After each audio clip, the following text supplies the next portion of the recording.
বাপ, এই কি রৌদ্র উঠেছে, তাকাতে পারছি না রৌদ্রর দিকে। কি করে রান্না করব, আবার পাড়াতে যাব, এমনিতে দেরি হয়ে গেছে। কি রান্না করব কি রান্না করব সকাল থেকে বলতে বলতে তো চলে আসলাম রান্নাঘরে। দেখতেই পাচ্ছ বন্ধুরা, তোমাদের দাদাভাই এদিকে দৌড়াদৌড়ি করছে আর আমি এদিকে আলু টমাটো সব কিছু ধুয়ে নিয়ে উনুনটা ধরাচ্ছি। রান্নাটা বসিয়ে দিয়ে এক এক করে কেটে নেব, কারণ আজকে হলো বুধবার, কালকে মঙ্গলবার ছিল। গতকালকে আমরা বেরোবো বলে আর বেরোইনি, কারণ হোলি খেলা ছিল তার কারণে। তো আমি এদিকে দেখো জাল ধরিয়ে দিয়ে দিলাম এদিকে আলুগুলি কড়াইয়ের মধ্যে, আর লাল শাক রেখেছে, বাড়িতে নিয়ে এসেছিলো। লাল শাকগুলি রান্না করব, টমাটো দিয়ে চাটনি করব। গতবারের আম শুকিয়ে রেখেছি, চাটনির মধ্যে দেবো তেঁতুলের বদলে। তেলে টকটক লাগবে, খেতে ভালো লাগবে চাটনিটা। আমার মেয়ে খেয়ে খুব পছন্দ করে, ওর জন্যই চাটনি রান্না করা। এদিকে ডাল বসিয়ে দিচ্ছি। আমার এত সুন্দর কড়াইটা কালো হয়ে গেল আলু সিদ্ধ করে। আর এক এক করে আমার না কাঠে রান্না করতে খুব ভালো লাগে, কারণ কাঠে বসিয়ে দিয়ে উনুনে তারপরে আমি এক এক করে কাটি। আর দেখো তোমাদের দাদাভাই যে আবার পাড়াতে যাব বেরোবো, এমনিতে একজন লোক এসছে গাছ মানে কাটবে। তো আমার রান্নাঘরের চালের উপরে গাছটা অনেক লম্বা হয়েছে, লম্বু গাছ, সেটা কাটালো। তো যাই হোক, এটা কাটাতে 500 টাকা নিল।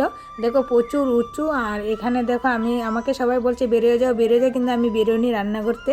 যদি মরণ থাকে না, আমি এখানে বসেই, ঘাসের কোনো লাগবে না আমার, যদি মানে কি বলবো। আচ্ছা যাই হোক, তো এদিকে গাছ কাটা হয়ে গেলে তোমাদের দাদাভাই মাল গুছাচ্ছে, আর আমার ছেলে মেয়ের প্রচুর খিদে লাগছে। আমার কিন্তু রান্না পুরো কমপ্লিট হয়নি, তো এবার হয়েছে। তো ঠাম্মিকে রান্না না হতে বলছিল, ডাল আর শাক হয়েছিল, তো লাল শাক দিয়ে ওরা ওকে মেখে দিয়েছে।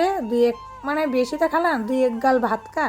তো যাই হোক, ঠাম্মি মেখে দিয়েছে, খাচ্ছে। আর এদিকে আমি তো দেখিয়েছি তোমাদেরকে কি কি রান্না করলাম।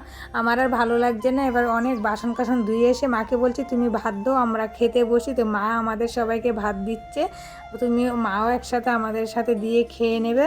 আর দেখো এদিকে তোমাদের দাদাভাইয়ের জন্য আমি সব কিছু গুছিয়ে নিয়েছি, যেহেতু বেরোবো অনেকটাই দেরি হয়ে গেছে, কিন্তু আমার ইচ্ছা হচ্ছে না। তোমাদের দাদাভাই একটু করে বলছে যে আমিও যাব না, মাল গাড়িতে গুছিয়ে আর আমরা আজকে যাচ্ছি না। দেখো বাড়িতে রয়ে গেছি, মাল গুছাতে 2 ঘন্টা লাগে।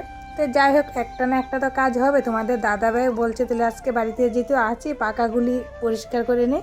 তো এক এক করে সব করে পাকা খুলছে, তো আমরা এগুলি পরিষ্কার করতে থাকি। ভিডিওটা আর বেশি বড় করব না, এখানেই শেষ করবো। যদি ভালো লাগে অবশ্যই একটা লাইক করে কমেন্ট করে চ্যানেলটাকে সাবস্ক্রাইব করে আমার পাশে থেকো।